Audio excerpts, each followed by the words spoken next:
You didn't see that version of Jaden Daniels a lot this season. It's because the Commanders, their offense, their team was awesome to watch for that rookie quarterback. He could have made history, comes up short. We have never seen a rookie quarterback start a Super Bowl. We will not this season. It's Eagles-Chiefs.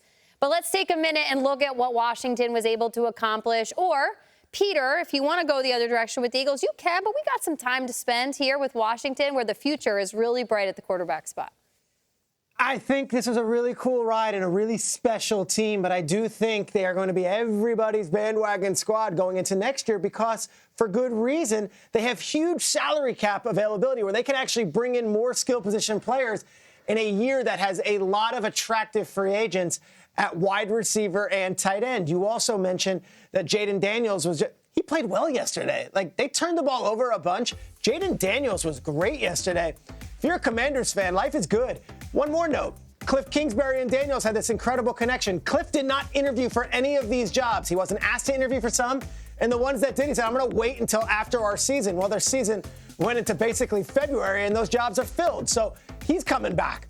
There's a lot to like about this Commanders team. The one note I will make, not that it was lightning in a bottle, but it was really cool to see, like, Bobby Wagner get another shot at almost getting to a Super Bowl. And Zach Ertz almost getting to another Super Bowl. Even some guys who aren't in the same class as that as far as years in the league, but like Austin Eckler, we don't know if he's ever going to get this far again in his career. And players that we have learned to love from those Chiefs teams, and Wiley and Allegretti, like, this is a really good team that's made of young players, but also veterans.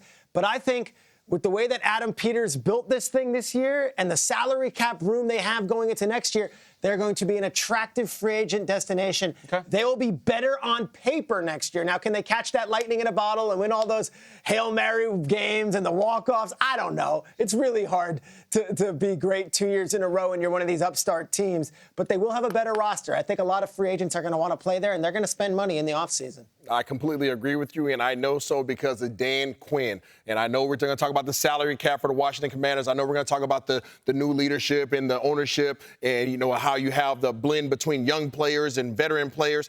Listen up. All those things are true, but the culture that they have now instilled in Washington is going to be what attracts all the free agents to that market and to that team. Jaden Daniels is going to be the one who attracts these guys to this team. You think about it, when the most important, the biggest game of the year, the person who had the most receptions was Zach Ertz. The person who was most likely closer to the end of their career than anybody else on their roster. Zach Ertz was your number one leading receiver yesterday. So you think about the room that they have to grow and the acquisitions that they're going to be able to have, not only on the offensive side of the ball, but the defense where Dan Quinn loves to live. These guys are going to be a problem, and they're not going to have to rely on Hail Marys to put them in situational games next year because these guys are going to have a roster that's substantially better than what they have right now.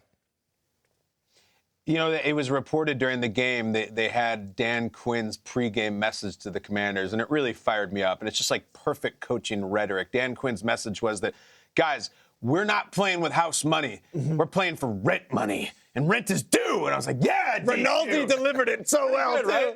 Rinaldi absolutely stuck the landing during the broadcast, and it's a vintage Dan Quinn thing.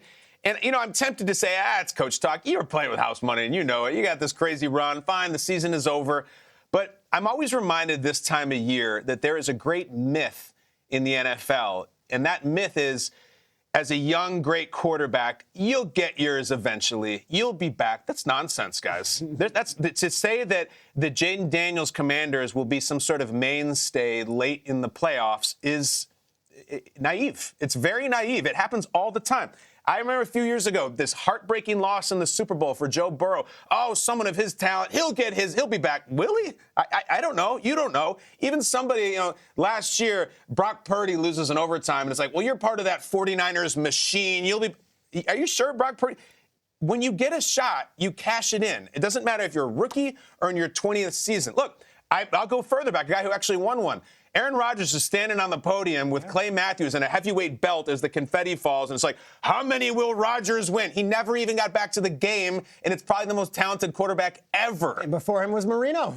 Yeah, Marino gets one really young, never makes it back. So I'm tempted to say, it's house money. You don't know. You don't know injuries. You don't know the opposition. I think Dan Quinn was right. As hard as he tried to sell that message of, let's cash it in now, we may never be back. they may never be back. It's not just this assured thing. Well, their quarterback is good and they have a coach who everyone likes. So I'm sure you're positive in the long-term future of this ownership group and this GM group. Like, we love what they did this year. Now do it again. It's way, way, way, way harder. There's nothing as assured. Yeah, just ask Jalen Hurts. He's the first quarterback to go back to a Super Bowl after losing his first one since Jim Kelly did it. So if you look no further than just in that division and how challenging this could be, Kyle, I thought you were going to go that the allure is off the fact that, like, don't just think that all rookie quarterbacks could be like that, because what Jaden Daniels did just as a rookie is remarkable.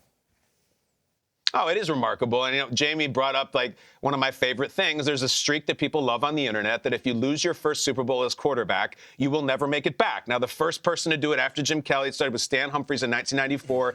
And I can name all the names, everybody from Kerry Collins to Colin Kaepernick to Donovan McNabb to Jared Goff to Joe Chris Chandler, so many of them. That streak is now over. Jalen Hurts just finally broke the streak. It's an amazing thing that he did. And we'll talk about Jalen Hurts a lot in the next couple of weeks. In the meantime, Jaden Daniels can sit here and say, I had the best rookie season in NFL history for a quarterback. Yep. It's an amazing, amazing year. But still, no rookie ever to start the Super Bowl, ever. Shador, you're up, buddy. Go get him. Come on.